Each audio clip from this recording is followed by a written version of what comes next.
nídìí obìnrin kì í jẹ́ kúmólú tóbìnrin bá jẹ́ kúmólú a jẹ́ pé olú ilé wọn ló ti wàjà. Kí ló dé tí Sunday Igboho ń ṣe àbẹ̀wò sọ́dọ̀ àwọn ọba yíká ilẹ̀ Yorùbá? Ṣé ẹ ti gbọ́? Ṣé ẹ ti mà? Ẹ súnmọ́ bí ẹ wá gbọ́ o.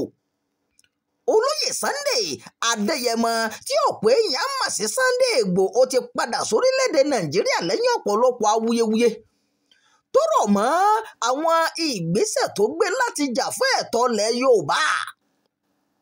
Bí ẹ kò bá gbàgbé, Sunday Igboho ló ń léwájú àwọn ajìjàǹgbara míì yíká ilẹ̀ káàárọ̀ oòjíire tó ń pè fúnlẹ̀ Yorùbá. Àbẹ́ ẹ ti gbàgbé ni ìpè Sunday Igboho ló ń jà fún òmìnira ilẹ̀ Yorùbá. Ìgbésẹ̀ yìí ni kò dùn mọ́ ìjọba Muhammadu Buhari tó wà lórí àlééfà nígbà náà nínú o, tí wọ́n sì kojú oro sí àwọn ìgbésẹ̀ rẹ̀ náà.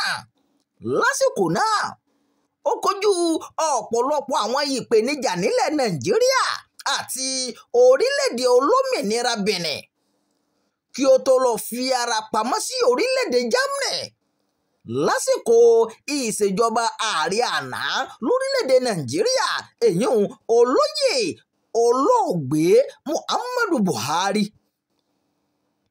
Láti ìgbà tí Igboho sì ti dé padà láìpẹ́ yìí sí orílẹ̀-èdè Nàìjíríà ló sì ti ń ṣe àbẹ̀wò sí àwọn ọ̀kan ọ̀jọ̀kan ọba aládé nílẹ̀ Yorùbá.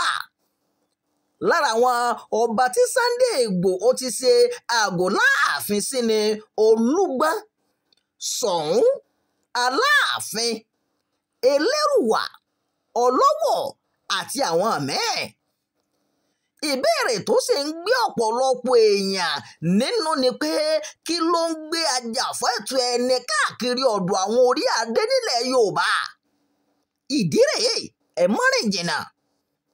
Torí pé ìdí ohun lélẹ́yìí tí iléeṣẹ́ ìròyìn Yorùbá fi ṣe àkójọpọ̀ ìrìn àjò Sunday Igboho sáwọn ọba aláyé yìí, tí ohun tó wáyé nínú rẹ̀ sì kún fọ́fọ́. Ẹ máa tẹ̀lé mi. Ààfin àkọ́kọ́ tí Sunday Igboho ṣe àbẹ̀wò sí ni ààfin Olúgbọ́n Orílẹ̀-Ègbọ́n, ọba Dr. Francis Olúṣọlá Àlàó. Níbẹ̀ ló ti ṣàlàyé wípé òun kò tí ì jẹ àǹfààní ẹ̀kúnrẹ́rẹ́ òmìnira tí òfin fún àwọn ọmọ ilẹ̀ Nàìjíríà. Ó ní ìjọba orílẹ̀-èdè yìí sì ń fìtínà òun nípasẹ̀ bí wọ́n ṣe gbẹ́sẹ̀ lé àpò àsùnwọ̀n owó òun láwọn báǹkì àti bí orúkọ rẹ̀ ṣe ń bẹ lára àwọn orúkọ àwọn afurasí tí ìjọba àpapọ̀ ń wá. Níbi àbẹ̀wò tí Igboho ṣe sí ààfin Olúgbọ́n náà ló ti ké sí ìjọba àpapọ̀ orílẹ̀-èdè Nàìjíríà láti yọ orúkọ òun kúrò nínú àwọn ẹni tí wọ́n wá o. Igboho ní ibi tí òun ti fẹ́ lọ gba ìwé ìgbélú Nàìjíríà lórílẹ̀-èdè Germany ni wọ́n ti sọ fún òun pé ìjọba àpapọ̀ ti kọ orúkọ òun sí ara àwọn èèyàn tí kò lè gba ìwé náà. Èyí sì ló mú kí Olúgbọ́n ké sí ìjọba àpapọ̀ láti foríjì Sunday Igboho nítorí kì í sí ọ̀daràn tí wọ́n ń wá kiri. Lẹ́yìn àbẹ̀wò tí olóyè Igboho ṣe sí ààfin Olúgbọ́n, bákan náà ni ó ti tún ṣe àbẹ̀wò sí àwọn ààfin míì nílẹ̀ Yorùbá o. Lára wọn ni ọ̀dọ̀ Aláàfin Ọ̀yọ́, ọba Abímbọ́lá Akeem Ọ̀wọ̀ Adékínní.